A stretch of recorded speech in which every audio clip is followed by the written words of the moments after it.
This is a video of our recent stay at the Shipshewana South campground in the small town of Shipshewana, Indiana, which is near Elkhart within the Elkhart area RV complex.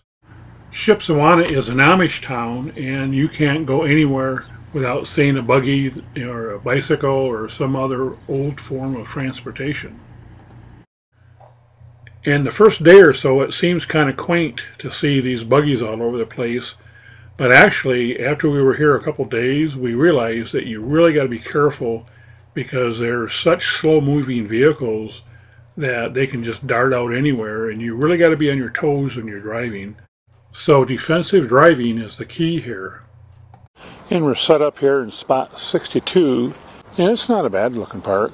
And the only issue was it took a little while to get this thing parked just right because all these trees on the side didn't have a whole lot of choices to put the RV to keep from hitting the tree when we put the slide out.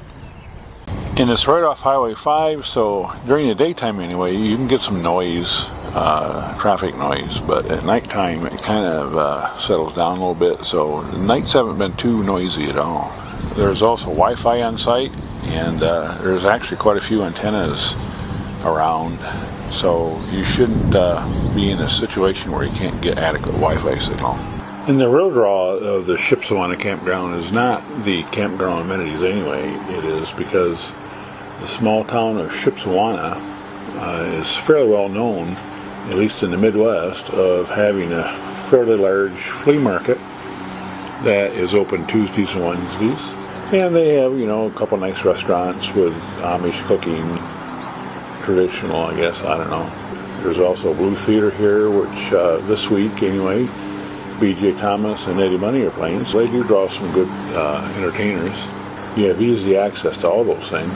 A couple RV plants are here in town too, KZ, as well as Highland Ridge Open Range. They both have plants here. And so, we are pretty close to the Elkhart area. And most of the sites are fairly nice and grassy. And a nice little screened-in gazebo for getting out of the sun.